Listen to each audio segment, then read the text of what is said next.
Olá, terceirão! Espero que vocês estejam todos bem. Então, nós vamos dar continuidade às nossas aulas, tá? Por meio dessas videoaulas. Foi a maneira que eu achei melhor para a gente poder continuar. Então, hoje eu vou passar para vocês a Bio 142, o finalzinho do módulo 11, que é a parte dos quinidários, que eu lembro que eu parei em quinidários e ficou faltando eu falar de reprodução. Eu vou finalizar isso daí na apostila 2, tá? E depois vou passar para vocês o módulo 12, que são as características gerais dos plateumintos. Então vamos lá primeiro, você já tem esse material em mãos, é aquilo que eu tirei foto e mandei no grupo para vocês. Eu peço que vocês acompanhem com bastante detalhe, bastante cuidado, porque vocês vão ver que tem muito esquema nessas aulas. Qualquer dúvida pode me chamar no WhatsApp privado, perguntar. E depois, dentro do possível, eu vou marcar uma live, se houver necessidade, né? Eu vou marcar com vocês uma live para a gente poder tirar dúvida, tá bom? Então, vamos começar lá pro módulo 11. O finalzinho do módulo 11 da apostila 2 de vocês, que é a reprodução dos quinidários. Pessoal, então os quinidários, eles podem se reproduzir tanto de modo sexuado quanto de modo assexuado.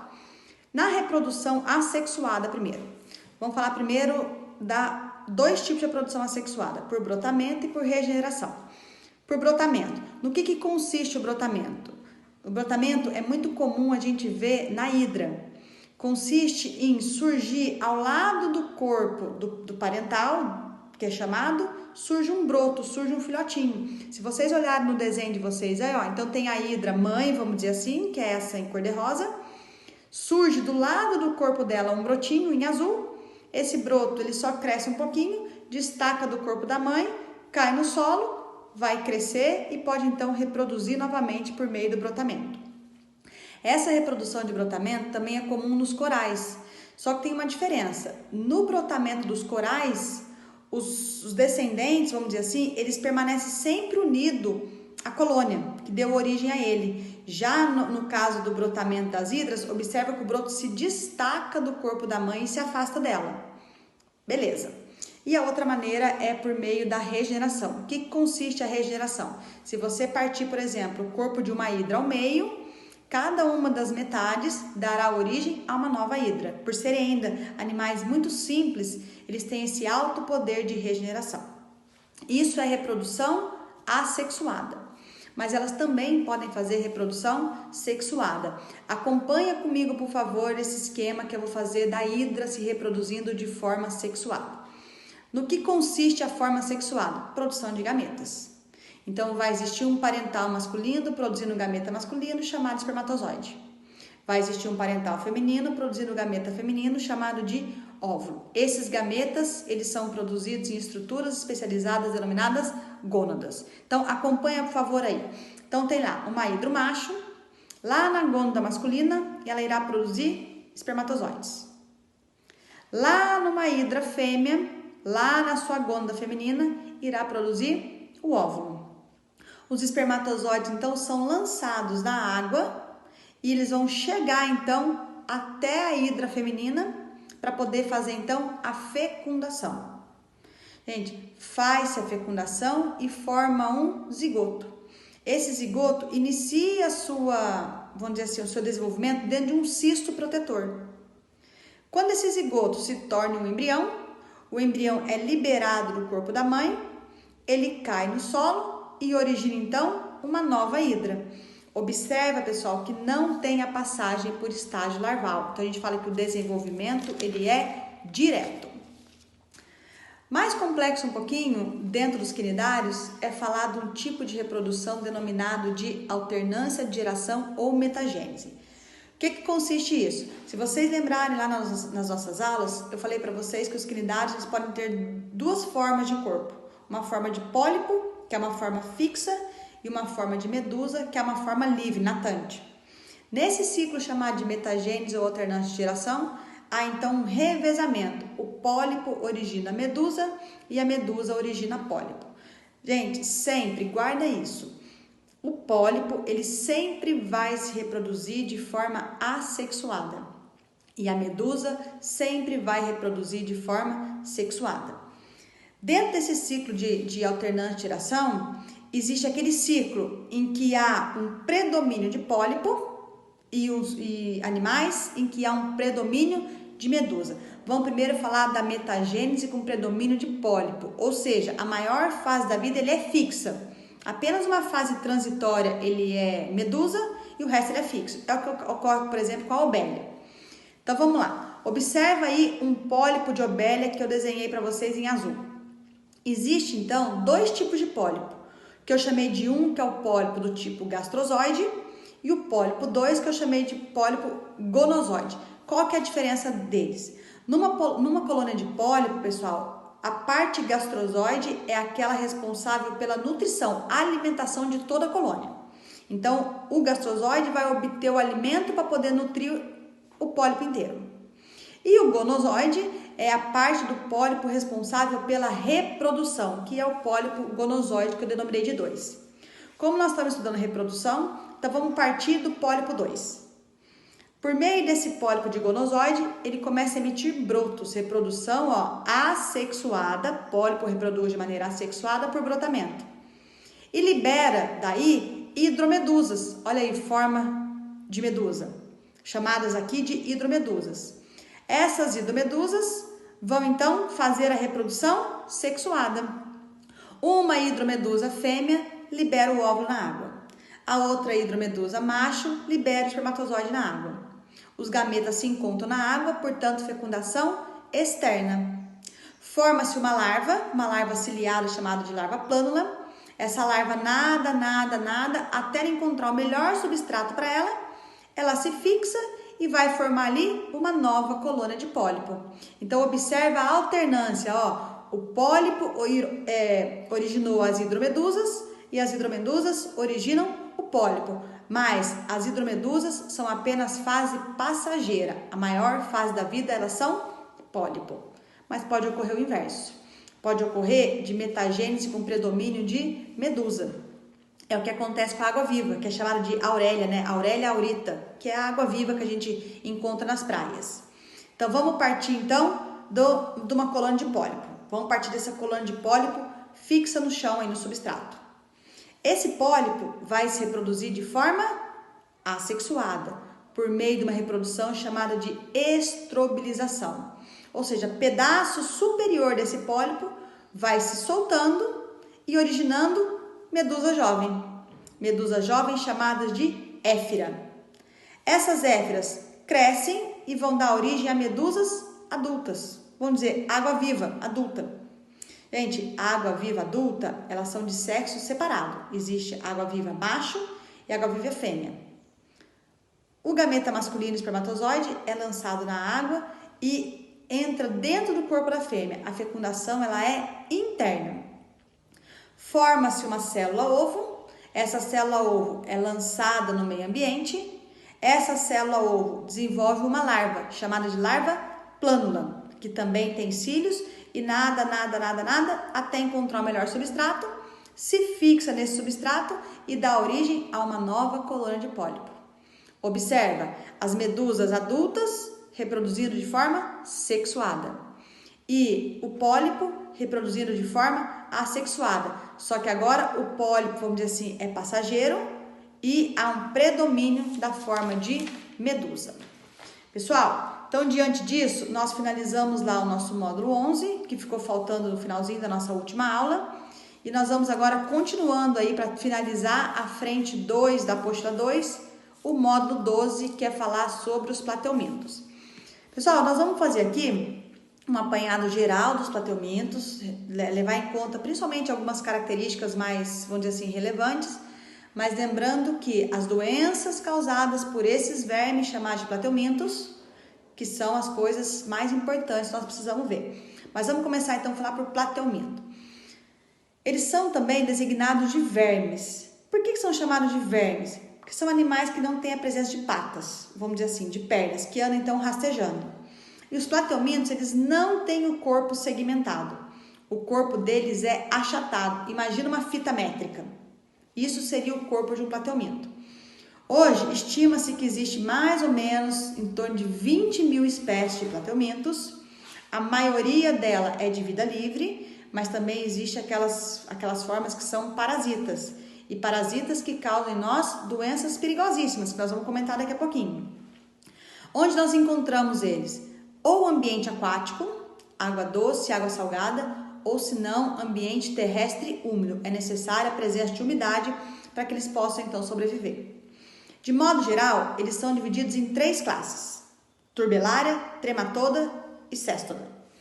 A classe chamada de turbelária é onde está presente a planária. Planária é vamos dizer assim, é o modelo de estudo nosso. Daqui a pouquinho eu vou falar um pouquinho mais sobre ela.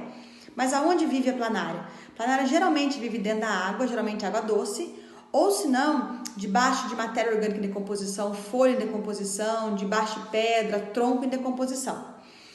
Geralmente, eles são animais de hábito predatório. A planária já gosta mais de se alimentar de material em decomposição, mas existem representantes da classe do turbelário que são extremamente predadores. E todos eles são de vida livre, não precisam parasitar nenhum outro ser para poder sobreviver.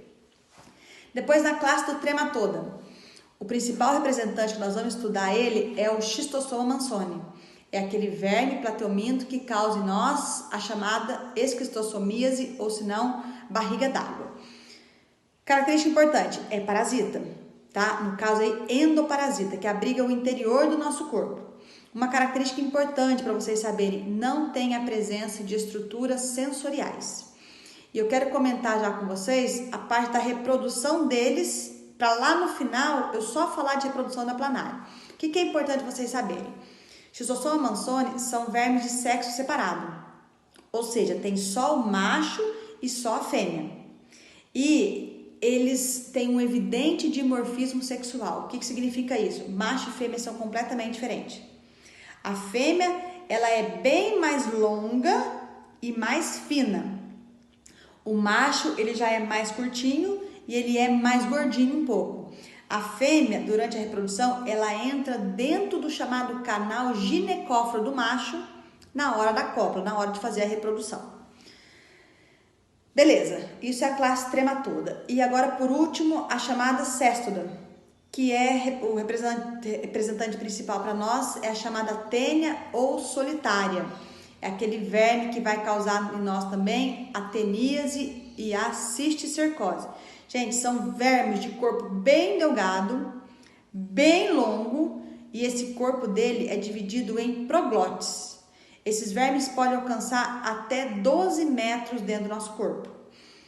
Característica importante, eles não têm sistema digestório, então eles absorvem os nutrientes do hospedeiro já prontos para poder ser utilizado.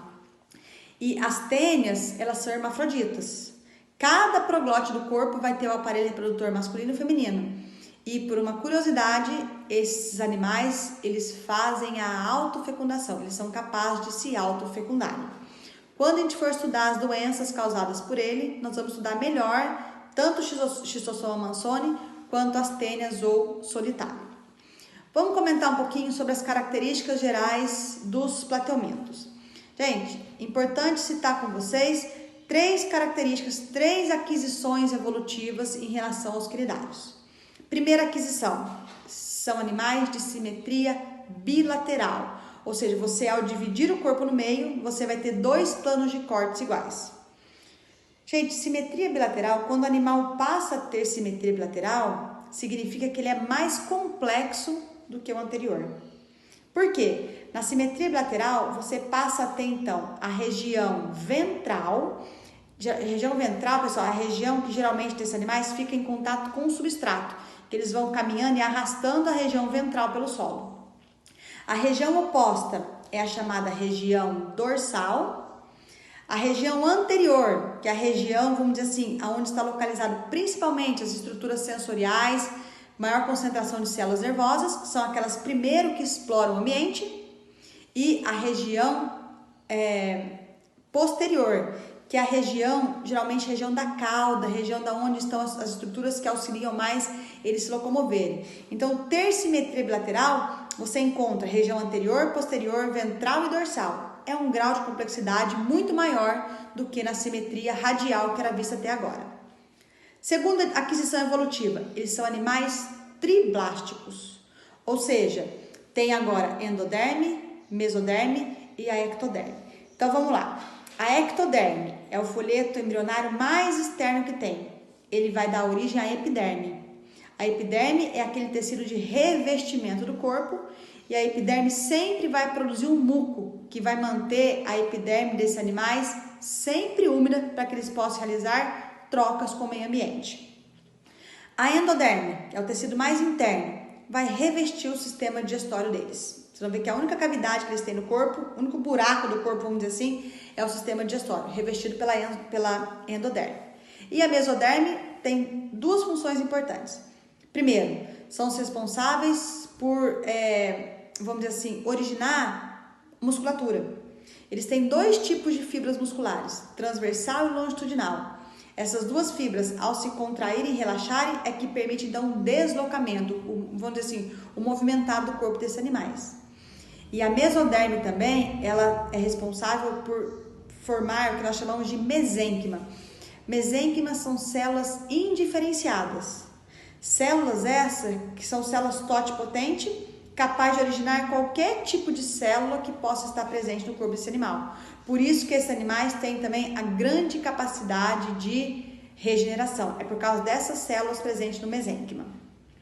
E a terceira aquisição evolutiva, eles são chamados de acelomados. Ou seja, eles não têm cavidade digestiva, cavidade no corpo. A única cavidade que tem no corpo deles é o intestino, que se ramifica pelo corpo inteiro. Uma curiosidade, eles também não têm sistema circulatório.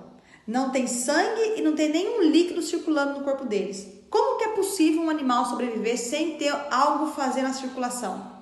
Nós temos que pensar que esses animais, por terem o corpo achatado, o corpo muito fininho, isso facilita então que as substâncias sejam passadas de um lado para o outro, percorrendo curtas distâncias, não havendo a necessidade de ter alguém, algum sistema que fizesse então esse transporte de substância.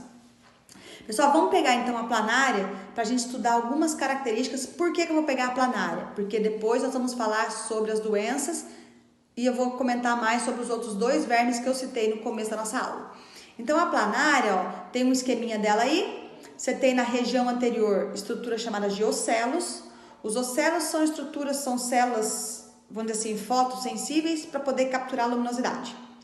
Tem a face dorsal, que é a parte de trás, e a face ventral, que é aquela que está em contato com o solo. Na face ventral, destaca-se duas estruturas. O poro genital, que é por onde faz a reprodução, e a boca. Observa que da boca sai um longo tubo aí chamado de faringe. Gente, como que esses animais se alimentam? Eles são chamados de enterozoários incompletos. O que significa isso? Só tem a presença de boca, não tem a presença do ânus.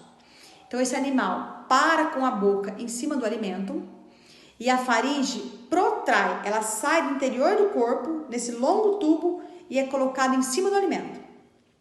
E secreta enzimas digestivas sobre o alimento ainda no substrato. E faz então a digestão extracelular, inicia a digestão fora do corpo, né? Digeriu o alimento, esse alimentão ele é sugado. Ele é sugado, pessoal, e observa que o intestino da planária, ele é um intestino extremamente ramificado. Percorre praticamente o corpo dela inteirinho. Então, esse alimento sugado percorre o corpo inteirinho da planária e vai sendo, então, usado pelo animal. Quando esse alimento ele é absorvido, a digestão, então, finaliza dentro da célula. Por isso que ela é chamada de digestão extra e digestão intracelular. Não tem ainda estrutura especializada para fazer trocas gasosas, é simplesmente por difusão, ou seja, atravessa o oxigênio, sai do meio ambiente, atravessa a epiderme e entra dentro do corpo. E o gás carbônico faz sentido contrário. Por isso a importância de produzir aquele muco que eu falei com vocês, que mantém a epiderme deles sempre úmida. Atenção nisso, lembra disso, a excreção deles é feita por protonefrídeos ou células flama, é uma característica exclusiva, apenas os plateuminos têm isso. No que consiste esse protonefrídeo? Protonefrídeo é uma estrutura que ela tem uma extremidade aberta chamada de poro excretor. Essa extremidade se localiza na extremidade do corpo do animal. Esse poro excretor se abre, se comunica diretamente o interior do corpo com o exterior do corpo do animal. É por onde as substâncias são eliminadas do corpo do animal. Esse poro excretor se comunica com a chamada célula-flama. Essa célula-flama, ela tem a presença dela de cílios. Esses cílios ficam se movimentando o tempo inteiro e permitindo então a circulação de água. Conforme esses cílios vão batendo, eles vão então retirando o excesso de água de dentro do corpo do animal, encaminhado sempre do poro excretor para fora. Ele também vai remover os excretas, geralmente a amônia é o principal excreta eliminado por eles. Então eles fazem também a osmorregulação ou equilíbrio hídrico no corpo desses animais. Sistema nervoso começa a diferenciar. Vocês viram lá, poríferos não tem sistema nervoso. Quinidários, um sistema nervoso difuso. Agora nos plateumintos, o sistema nervoso dele, as células nervosas, elas começam a se aglomerar, ter uma maior interação e uma maior organização, formando um sistema nervoso ganglionar. No que consiste isso? 2 cordões nervosos longitudinal, que atravessam todinha a extremidade do corpo, desde a região anterior até a região posterior. E esses cordões nervosos longitudinais, eles se comunicam entre si por meio de nervos transversais. O que são esses nervos? Neurônios que se associam. E lá na região anterior, vamos dizer assim, da cabeça deles, tem a presença de 2 grandes gânglios cerebroides. Ou seja, uma reunião ainda maior de neurônios concentrados na região anterior do corpo. Pessoal, atenção! Inicia nos plateumintos um processo denominado de cefalização. No que consiste isso? Neurônios localizados, concentrados na região anterior do corpo, que é aquela região que primeiro explora o ambiente. Então, esse processo iniciou agora nos plateumintos. E para a gente terminar aqui, o processo então de reprodução.